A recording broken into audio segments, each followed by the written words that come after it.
Саламатсыздарбы? Бүгін бізде қонақта академик Жаныбек Шашыналиев.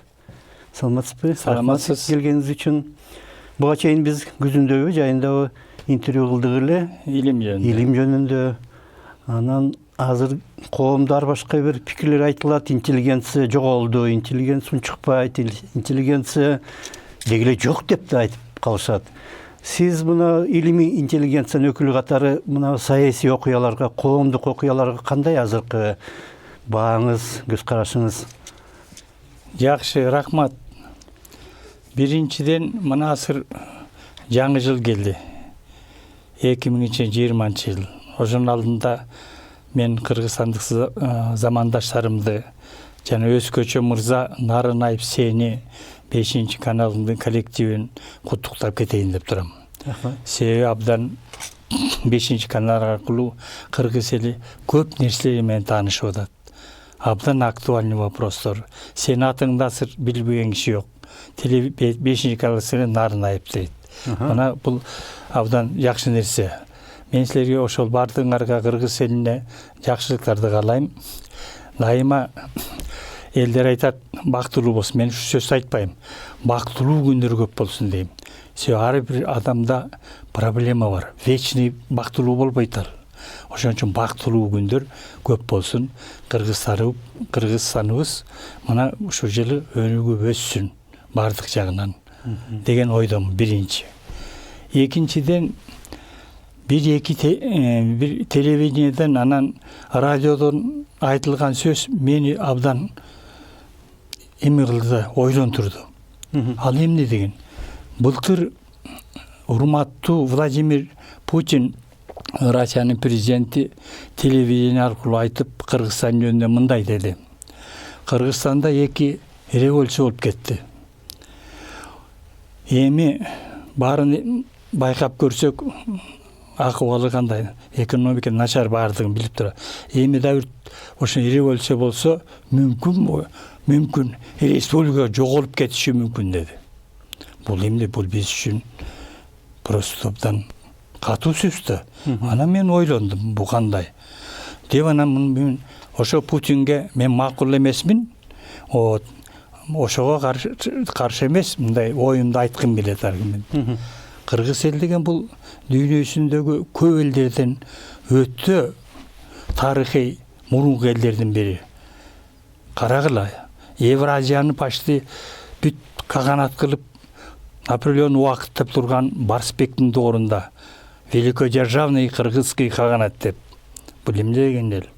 Андан башка бүткүл Европаны бийлеп, Рим империясын талкалаган биздин Адилхан, Аттила. Андан бери келсек, мына биздин кыргызды кыргыз кылып чогултуп, найза менен бүт ушу жерди алып кыргызды кыргыз кылган Манас атабыз турат. Мисалы, андан кийин ушу заманда сен экөөбүз көрүп жүргөн эле эң гуманист, мыслитель, бүт планетардык масштабтагы биз сыйланатын ушу Чыңгыз Айтматов менен жүрбөдүкпү? Ушунун баары Кыргызстан чыккан. Анан ушундай эл болсок, анан эле кантип бир топтор, бир партиялар бийлик алыш үчүн талашып эле, бири-бирине келип эле, анан кийин ушу биздин эмне өлкөбүздү бузуп коебу? Биз андайга жол бербешибиз керек. Бизге революциядагы төңкөрүшүн да эч кандай кереги жок. Бизге стабилдүүлүк керек, тынчтык керек, жанагындай бакубат турмуш керек, экономиканы өсүрүшүбүз керек. Мына ушул вопрос. Анан эми революция төңкөрүштөргө ар түрлүү ойлор бар. Мен өзүмдүн оюм бул эч кандай революция болгон эмес. Революция болуш үчүн бул идеологияны, ошо идеологиянын негизинде өлкөдө структурный өзгөрүштөр болуш керек. Андай болгон жок. Бул просто эле төңкөрүш. Ар бир топтун эле орун алмаш. Бийликке келүү эле. Кыргыздарда менталитетинде эң сонун жактар бар. Башка элдерде жок. Бирок бийликке умтулуш, көрө албагандык, кошоматчылык, мына биз ошону жоготушубуз керек. Ушунун негизинде сабаты бары деле, сабаты жогу деле, кичине эле чөнтөгүндө акча болсо бийликке тырышат. Бийлик элдин психологиясында опкан бийликтеги адамдарды жакшы көрөт. Ой, ал учетчик, бригадир, башкарма министрина деп. А мындай атактуу кишилерди мисал айтып кетейин, биздин Чыңгыз Айтбаевди берден эч ким анын баягы жакшылыгына сыйлаган эмес, каршы болгон. Чыңгызды тимеле берден абдан жаман. Муну Чыңгызды көтөргөн 3 гана киши болгон чет өлкөлүк. Александр Твардовский, Рамен Ролан, Мухтар Ауезов. Мана ошолор гана көтөргөндөн кийин биз анан Арагон. Ооба, Твардовский, анан Мухтар Ауезов. Ошондон кийин гана Москва новый мирге чыгарып эме кылган, анан кыргыздар деп атат. А негизинен кыргыздардын жанагы башчыларынын, интеллигенттерин көбү көрө албай каршы болгон. Мына ушундай элерди Жамилянын өзгөчө каршы. Ооба, ошонун баарын жоготушубуз керек. Ушундай эле болбосун деп. Мен ошон үчүн Владимир Путиндин мүмкүн ошо болбосун деген ойду айтып атам да. Ал ой айтылып калды. Ада бекер айткан жок. Биздин акыбалыбызды көрүп туруп айтып атат да кичи. Туурабы? Экинчи күнүгө мен Азаттыкты угам Санжырадан. Бир ушундай сөз мени өлтүрөт да.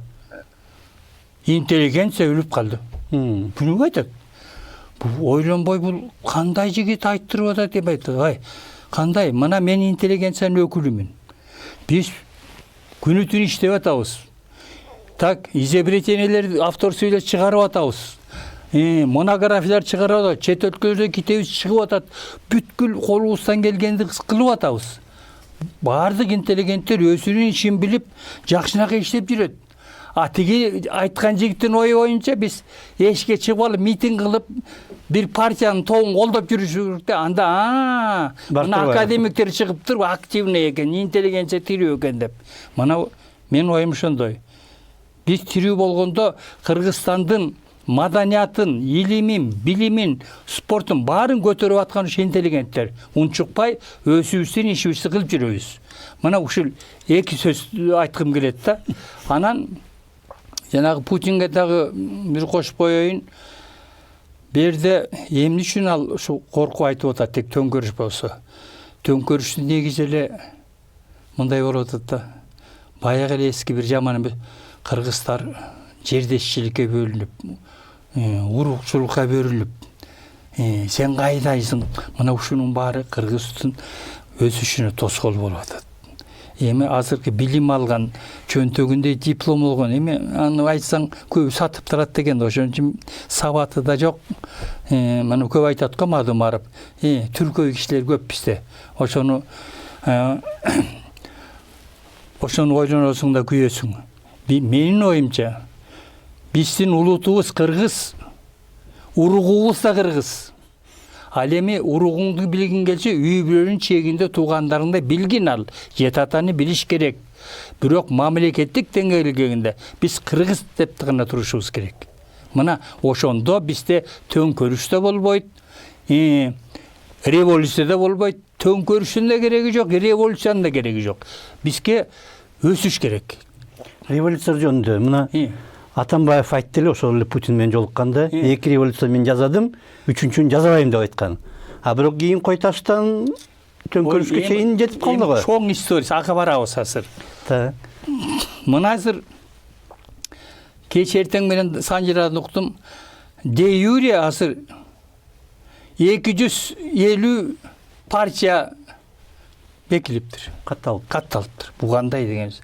Эми бул эл бүткүл дүйнөнүн эли күлүп атат да, камерде. Ой, ошондой эл барбы деги? Бу эмне деген ай? Бардыгында тапталган 3 партия болот. Мына бу көрсөңөр.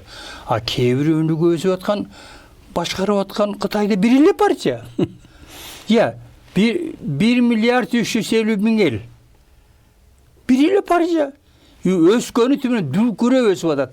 Америка көп экономикалык көрсөтүү менен артта калып атат. А бизде 250 партия дейт. Бу кандай түшүнүүгө болот эми? Мындай бир кишилер топтору эле досу менен, уругу менен эле партия түзөт. Ошондой түзүүгө уруксат берип аткан бул эмне деген үйрөт правила? Айтпайбы? 500 миң киши болсун, мындай болсун десе токтолот эле. ана 10 киши бар эле партия түзгөн, бул эмне деген, бул эмне деген мыйзам, эмне деген бул эме түшүнүксүз. Ошо комедия трагедия. Эми каралы. Мына депутаттар айтып отпойбу, Конституция жазылып турат. Депутаты избирается народом дейт. Мына азыркы депутаттарды эл шайлаган эмес. Бир партия чогулуп эле бир кишинин тегерегинде шайлап. Началарында эл депутат эмес экен да. Эл шайлаган эмес. Тизме үчүн. Тизме үчүн, тизмеге эмне акча бериш керек экен. Ким базарда жүргөн, көчөдө жүргөн криминалдар акчасын берет эле, ошо партия болуп, ошо биз жогорку кеңеште башкарган экен да. Мана мен өзүмдүн эмемде, мен фамилиясын айтпайын, айлан жогорку кеңештин депутаты деп арыз менен автобиография жазылган кишилер бар экен. Бул эмне деген акмак-ай. Бул кандай түшүнүү болот ошо? Ошон үчүн кемчиликтер мына жогорку кеңеште чынын айтканда партия дегендин өсү жок. Партия деген өсү жок андай. Бардыгынын программасы бирдей. Кыргызстанды өстүрүш керек, ушундай. А конкретте ким өсүрөт? Ким жооп берет? Биз бийликке келип калсак, 1 жылдан кийин бүтпөй калса ким жооп берет? Кана, андай жок. Бардыгы Кудайга шылтайт. Ал жөнүндө кийин айтам мен. Мына ошон үчүн бул партиялар жөнүндө ошондой сабатсыз түркөй кишилер Мадумаровдун сөзү болуш. Мадумаров айткандай, ошо бүткүл мамлекеттик кызматкерлерде турат. Бүт ушундай турат. Маселенин баары. Ошонун баарын, конечно, проблема Кыргызстанда. Муну үчүн саясий ерк керек. Президентибиз, премьер-министрибиз баарын түшүнгөн, баарын ордуна койгон кишилер болуш керек. Бул жөнүндө. Экинчи, бул партиялар жөнүндө айттым. Анан эми айтсам, бул эми өтө белгилүү комедия менен трагедияга бүткүл өмүр бою кызмат окшошкон Атамбаев жөнүндө айтайын. Себеби 6 жылдын ичинде ал киши Кыргызстанды бүт талкалап кетти, бардык жагынан. Эми карасаң таң каласың да. Чоң энергетика деген эмне бул Кыргызстан үчүн? Бул негизги министерство. Ошого специалистти койбойт, бухгалтер Шалиевди коет. Ошол энергетика министри кылып тиги азыр камалып мана бошолду го жанагы Артыкбаев деген. Артыкбаев. Ал гидростроитель экен. Жилалиев дегени милиционер экен. Энергетиканы тоогенди башкарып койду. Шопурун болсо мамлекетти башкарып, руководитель аппараттын орун басары. Эми таң каласың да. Эмне үчүн ушундай коет? Анын себеби бар. Ошо түшүнбөгөн кишилер аркылуу мамлекетти жеш керек да. Алар да жегин дейт, мага да берип тур дейт. Ушу гана принцип болуш керек деп ойлойм да. Негизги себеби. Негиз кантпесе эмне? Үйлөнайын. Бул автомобилист апарып эле министр возрождения кылып койгон мамлекет бул эмне бул? Келесо мамлекетпи? Жаманбы, начарбы, а жерде медик болуш керек. Мисалы да, бардык жерде ошондой болуш керек. Мына кадровый политикадан чыкарда ушундай болуп атат. Эми азыр карап көрсөң, азыркыда деп кишини оңолуп атат, бирок кардинально кадровый политика өзгөрбөй жатыр. Дагы эле ушундай нарушениялер бар. Ал жөнүндө да мен айтам. Эми Атамбаевдин да кызык. Баягы Койташта окуя болгондо чоң плакатты окудук деп, элдик штаб дейт. Бу кандай? Эл деген Кыргызстанда бир эл да. Бир эл Кыргызстандын эли. А жерде бүткүл бак коңшулары, туугандары, достору келиптир. Ал бир топ. 2000 болсун, 3000 болсун, 5000 болсун. Бул 6 миллион элдин 0,000%. Аны эмне үчүн элдик деп атайт? Жазып коюш керек эле. Атамбаевди колдогон топтор. Бул туп-туура болот. Ошолор колдойт. Туура. Мына анан кийин анын айыбын жөнүндө да телевизордон айтты, баягы Арабаев деген жогорку бөлүмдүн башчысы экен, юридический. Манас Сарыбаев. Ал айтыптыр. Мына мага ушундай берген, ошо кийлигишкен бир иштер. Десе жооп уялбай жооп берип атат ал аял. Жок, мен ошол соттун каерде экенин билбейм. Аны тааныбайм. Ой, андай кишилер тааныбайт. Телефон менен айтып коет. Таанып кереги жок топшу. Атамбаев билдеген аткарышчы эмне ошо кыдырып жүрүптүр бемелерди. Бул кандай логика? Ошону ойлосоң, элдин сөзү боюнча медицина тарабында ушул аял көп ушундайлар жасаган экен. Ошо туура эмес коюлган кишилер бар. Бардыгы соответствие ушундай эме. Вот мына ушинтип эле баягы культ должностью. Ошол болсо деле кыда берет. Так мен тезисимди карап коеюн. Раиса Ивановна айттымбы? Эми бул Кыргызстанда сөз болуп атат. Улуттук лидер, элита лидер деген. Түшүнөбү, түшүнбөйбү баягыда мен сага айткам. Биз жогорку кеңештин депутаттары биз элитабыз деген сөздөр чыкпады. Жооп берген мен. Күлөсүң. Алар слуга народа. Ошо 4 жылбы, 5 жылбы. Бир көбү көчөдөн келген. Билими жок, сапаты жок кишилер. Жогорку кеңештин арасында бир 15-20 киши бар, анык депутаттар болгон. Алар бар. Калгандары эч кандай депутатка айтпадымбы? Депутатта болуп шайланган эмес, бардык жагынан начар. Анан кандай алар лидер болуп калат? Лидер деген, улуттук лидер деген сөз бар. Хо Чи Мин, Нельсон Мандела, Шарль де Голль, Конрад Аденауэр, Фидель Кастро, Че Гевара сыяктуулар булар улуттук лидери. Ушул улуттук лидерге Россияда кылган эмгеги боюнча бу Владимир Путин кирип кетет. Себеби акыркы жылдары Россияны абдан көтөрдү. Так абдан көтөрүп бул азыр планета боюнча эң күчтүү мамлекетке айландырды. Мындан Американын өзү да чочуп турат. Мына бул улуттук лидер. Анан биздеми мына оппозиция мен лидер болом дегендер көп бардык эле. Бирок менин оюмча мейли азыркы бийликке жакпасын, мурунку бийликке жакпасын. Каталары бардыр. Ошондо дагы бардык башка жактардан туура келген кишинин фамилиясы менен окуп коеюн дедим эле. Бул менин оюмча. Ушу жөнөкөй булар улуттук лидер эмес, жөнөкөй лидерлерге кандидаттар. Ошо лидер деп атауга болбойт. Кандидат в доктора. Бул Өмүрбек Бабанов, Садыр Жапаров, Адахан Малумаров, Өмүрбек Текебаев. Менин оюмча. Бул кишилердин бардык потенциалдык мүмкүнчүлүктөрү бар. Булар менен эгерде власттар бирин-бирин кечиришип жакшынакай пайдаланса, бул Кыргызстан үчүн пайдалуу болмок. Анан тирешип эле Атамбаев камап койду эле, аны чыгарбайбыз.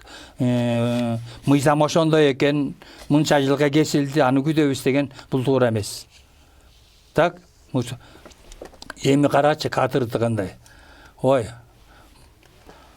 Тиги Малайзиянын ким аты? Махатхир. Ой, жумуштан алгандан кийин да 90 жаштан кийин кайтап келбеди, андай киши керек экен да. Жашына карабай. А бизде айтат, ой, жашы.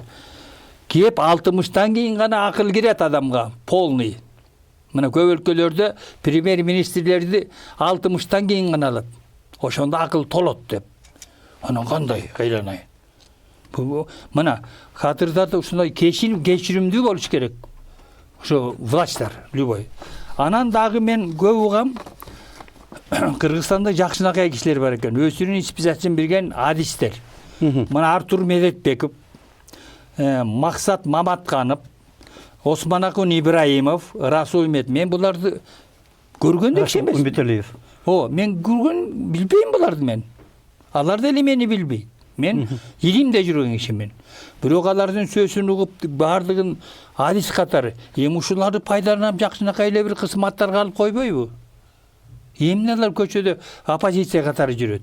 Эми оппозицияда эмес го, бирок ушундай эми ишсиз калып атат да. Алар деле бардык жагынан акылдары бар экен. Так, Misal ошол эле бир айтайын, мына Артур Медетбековду. Ой. Өзбекстан менен Тажик менен чегара проблемасы чечилбей атат. Эми проблемасы көп, аны специальный передача кылса. Эми ушундай кишилерди ошол жака жиберсе, бир права менен. Булар ошону билет да. Эми үчүн андай кылбайт. Мен ушу түшүнүксүз да. Вот. Ушу жөнүндө эми сага күлдүрө турган сөздөр бар. Так. Бу мисалы кээ бир сөздөр бар да, үй бүлөдө айтсаң, элдин арасында айтылса, ал туура. Айтыла берет. Анан чоң кысыматагылар айтканда абайлап сүйлөш керек. Мисалы биринчи сөз Кудай буйрусун дейт. Бул кыргыз үчүн ыйык сөз. Бардыгыбыз Кудайга башебиз, Кудайды сыйлайбыз. Так, анан мисалы чоң кысыматта туруп, мисалы президент болуп, андан кийинкилер болуп, мына ушундай проект мамлекетте жасап атабыз. Чоң проект. Мынча миллион турат. Ошону мындай мынчанчы жылы Кудай буйруса бүтүрөбүз дейт. Бирок бир проекти убагында бүтпөй калат. Анда Кудай виноват экен да. Өзү эч кандай чыгып кетет. Өзү жооп бербейт, иштен алынбайт. Башка кишилер алынбайт. Ошо менен бүтүп калат. Элдер Кудайга да жабышпайт да, Кудай деген Кудай да. Карачы кандай хитрый метод. Кудай буйрубай коюптур да. Караш ушу сөздү билөлү. Кудайга жабышпай, аны абайлап сүйлөш керек да. Эмнеге ошол? Биз мисалы биз экөөбүз жөнөкөй кишибиз. Биз айта берсек болот. Кудай буйруса мен мына сенин 5-чи студияңа келем. Туурабы? Ушундай. Анан экинчи сөз. Ошо чоңдор чыгып сүйлөгөндө эле чынын айтсам дейт. Калган убакта калп айтып жүрөбү. Анда калп чыгышы го. Чынын айтканды асыл айтыш керек да. Айткын, ошо сөзүң чын да эме. Бардык сөздөр чын. Анан чын, асыр чынын айтам дейт. Анан калганда калп айтат экен да. Анан дагы сөз бар, менин оюм деген. Өзү бир партиянын өкүлү, партия чыгып, партиянын атынан айтып атат эле, менин оюмча айтууга акысы жок. Ал партиянын чечимин, партиянын программасына айтыш керек. Биздин партия ушундай деп эсептейт деп. Анан онун оюн айтууга акысы жок да. Аны үй бүлөңө кухнада аялың айт. Менин оюм эле ушундай эми, эч кимге айтпа деп. Же болбосо жакпаса программа чыгып кет партиядан. Мына ушундай сөздөр дагы көп сөз бар эле. Так, таң калтырат да ушу сөздөргө. Анан намазкана жөнүндө да айтайын деди, мен айтпайынчы. Да айтат да. Жаныбек Шашынович религия тийишип атат деп. Конечно, каалагандар намаз кыла берсин, бирок ак үйдө намазкана кылган бул туура эмес. Бул светтик өлкөбүз. Кудайга ишенесиңби, үйүңдө кыла бер пожалуйста. Анан ак үйгө кылып алган кандай болосу? Бул вообще туура эмес. Да, андай болсо, пожалуйста. Синагоганы дагы башка христиандыгын уюштургула бардыгын. Баары эле мусулман эмес да ал жерде. Баары эле мусулман эмес да. Эми үчүн жанагы эле мусулманга айрыкча болуш керек. Туура эмес деп ойлойм мен. Ошо жөндө. Анан мен элде бир жазган сөзүм бар эле ушуга карата, ошону окуп коеюнчу. Бирок мурун Атамбаев бийликке алып келген көптөгөн жогорку бийликтеги чиновниктер жаман иштери менен өздөрүн көрсөтүштү. Караш камалып атат. 3 премьер-министр, андан башкасы камалып атыр. Ошолорго ишениптен мактап атпайбы Атамбаев? Ой, Сапар Исаков деген жигит ушундай технократ дейт. Ал эч кандай технократ эмес. Просто эле международдон бүткөнбү, ушун журналист экен. Технократ деген ал башка болот, ал инженер болот. Анан кылган ишин карабайсыңбы? Бүт Кыргызстанды жеп, барын бутуруп, анын туура эмес академия кылган чечимин мен мурунку кезде айтып кеткем. Так? Технопарк. Ошо келсин, институт автоматика кетсин, жойулсун деген. Бул акмакчылык, эчтеги ишти билбеген жигит. Мына ошондойдун бардыгын аны чогултуп алган. Алар уурулукка берилген, принциптери жок. Элементардык уяты, сезимдери жок. Элдин, Кыргызстандын тагдырын ойлобогон шылуундар болуп чыкты. Атамбайдын кадрларынын көбү бүт ушундай шылуундар да, политикандар. Вот мен ушуну айткым келет. Эми акырында эмнени айтайын? Аз эле калыптыр. 4-5 мүнөт. Эл байкап турат. Азыркы өкмөт ишинде да чоң каталар бар. Мисалы көп нерселерди кадровый чечкен жок. Каталар бар. Бирок мен ойлойм, Кыргызстан макал бар да, көч улам-ула эмнейчи бара-бара. Тик оңолот дегенде. Ошол оңолот деген биздин үмүтүбүз бар. Эми сурооңуз болсо бериңиз, аз калса. Мисалы үчүн мына Атамбаев жөнүндө айтып калдык. Сот болуп атса 3 жолу. Декабрда 2 жолу, мына январда дайыр жолу соттун учурунда туруп алып чыгып кетип атат. Эми бул мен жанагы сөздү айттым го. Комедия трагедияда. Өзү айтып жүрчү. Мыйзам чегинде, мыйзамга баш ийебиз. Анан бул кандай? Мажым чыгып кетет. Эле анда бул сот прокурору кандай? Ага өзүнчөбү? Ал асыр эч кандай иммунитети жок. Анда башка соттолуп алган миңдеген кишилер деле чыгып кетсе мейлиби? Жок, аларды отургузат. Буга мындай кылып атат. Мындай болуп атат да. 200-түлүк. Атамбаевдин кандай мамиле? Ал кармалган, суралган киши болуп атат. Эми ушунака отдельный камера, отдельный чыкса чыгып кет оюн. Анда мыйзам иштебейт экен да. Элдин баары таң калып күлүп атат. Анда ошо чоң кызмат иштеш керек экен да, анда неписанный ушундай закон бар экен. Значит, ошол жана сыйлоо органдардын баардыгы бүт байланышкан, ошонун көбү менин оюмча айта. Атамбаевден жеп Атамбаевден калган Атамбаевдин кишилери. Эптеп эле бир эметип ошолордун кишилерин актоого ушундай болуп жатат. Эмне үчүн мисалы көптөгөн кишилер 2 жылдай кармалып атат жанагы. Текшерүүгө жакшы текшерип 2 ай жетет да. Текшерип, эгерде айыбы жок болсо кой бериш керек. Айыптуу болсо анда соттош керек. Жок, сосо эле атат, ар түрлүү причина. Тиги келбей койду, бу келбей койду деп эле. Келтирүүнүн жолу бар закон боюнча, айдап кел. Эмне үчүн болот? Анда суроо убакыт аз калыптыр. Акыркы анда болуп калат суроо. Февралда жалпы жыйын өтчү эле академиянын. Кандай болгон атат, эмне болуп атат? Эми мен иримдин киши катары айтып кетейин. Бу биздин академияда чечилбеген проблема көп. Şu 30 yıldan beri бирок жылып азыр чечилип атат. Чечилип атат. Кичине көңүл бурулду.